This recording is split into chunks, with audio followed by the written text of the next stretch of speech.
बड़ी उम्मीद थी खेती और बाड़ी। खेती में भी ये भारतीय जनता पार्टी के लोगों ने इस देश में 3 काले कानून लाने का काम किया।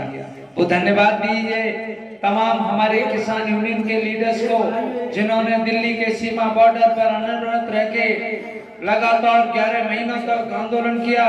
और आंदोलन करने के बाद मैं कह सकता हूँ 750 से ज्यादा किसानों की शहादत हो गई। तब जाके भारतीय जनता पार्टी के प्रधानमंत्री माननीय मोदी जी ने कहा कि हमने देश के किसानों के साथ गलत किया और हम देश के किसानों से माफी मांगते हैं। मैं पूछना चाहता हूं और बताना चाहता हूं, आज हमारे किसान की कितनी महंगाई हो गई। पहले यूरिया की बोरी कितने किलो की आती थी और फिर 50 से कितनी हुई और 45 से अब कितनी हो गई।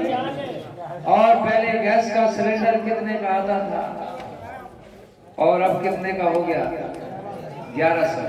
यही वो कटत है जिस कटत को 5 किलो राशन के रूप में भारतीय जनता पार्टी के लोग राशन देने का काम करते हैं।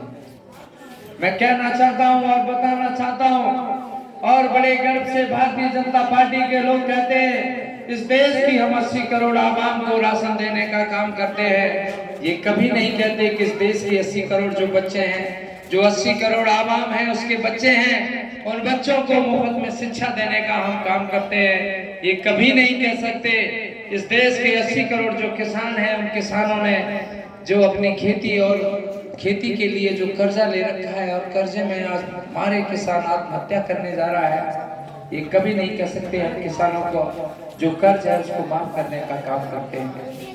मैं कहना चाहता हूं और बताना चाहता हूं, डॉक्टर नवल किशोर शाह के पेशे से कैंसर सर्जन है। आखिर कौन सी ऐसी जरूरत पड़ी कि वो यहाँ पर आपके बीच में प्रत्याशी बन के आया। मैं कहना चाहूंगा जिनके आशीर्वाद से डॉक्टर नवल किशोर यहाँ पहुंचा है। मैं पहुंचा हूँ बाबा भीमराव अम्बेडकर जी के आशीर्वाद से। मैं पहुंचा हूँ श्रद्धेय नेताजी माननीय मुलायम सिंह जी की सरकार के आशीर्वाद के वास्ते।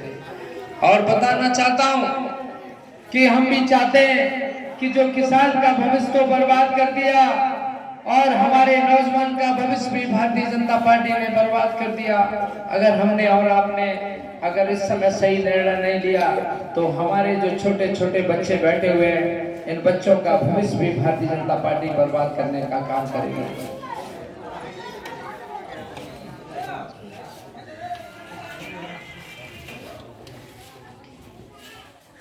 इसलिए हम कहना चाहते हैं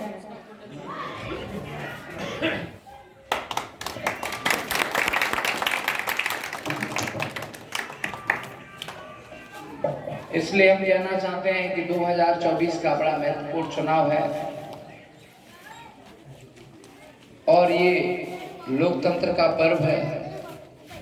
होली की खुशियां तो हमारी हर साल त्योहार आते हैं, लेकिन ये चुनाव का जो त्योहार है और खासकर लोकसभा का चुनाव का त्योहार है,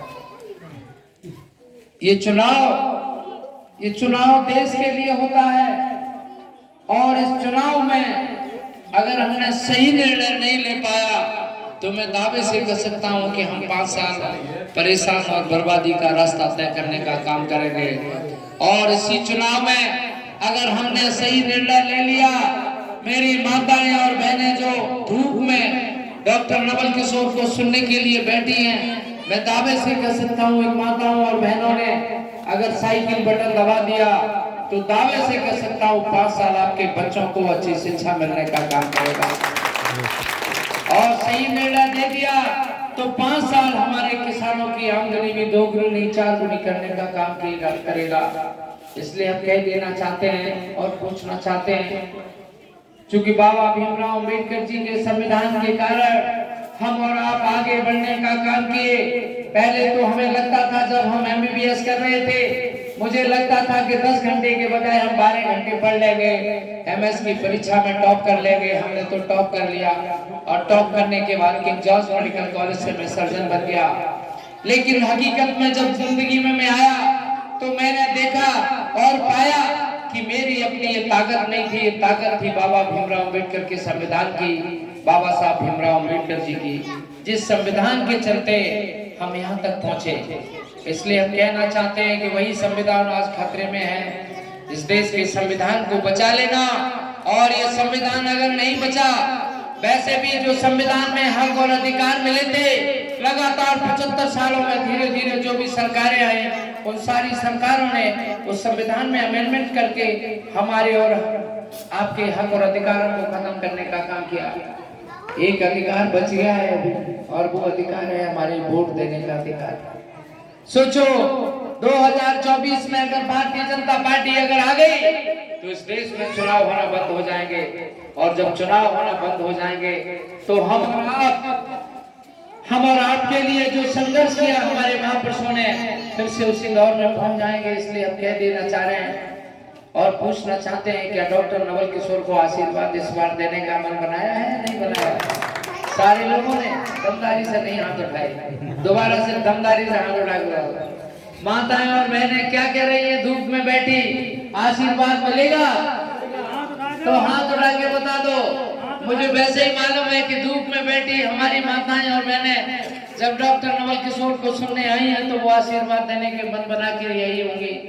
इसलिए हम कहना चाहते हैं, तो हमारी भी घोषणा है, और हमारी घोषणा है कि जिस शिक्षा के दम पर डॉक्टर नवल किशोर पहले डॉक्टर बना और आज एक प्रत्याशी से आगे संसद में पहुंचने वाला है, तो मेरी भी घोषणा है कि जिस दिन डॉक्टर नवल किशोर संसद में पहुंचेगा, तमाम गरीब बच्चे, जो बच्चों के माँ बाप उनको पढ़ाने में असमर्थ है, या वो बच्चे जिनके माँ बाप नहीं है, डॉक्टर नवल किशोर ने घोषणा कर रखी है कि तमाम ऐसे बच्चों को डॉक्टर नवल किशोर जो मुझे सैलरी मिलेगी, जो वेतनमान मिलेगा, उस वेतनमान से सभी बच्चों को पढ़ाने का काम करूंगा।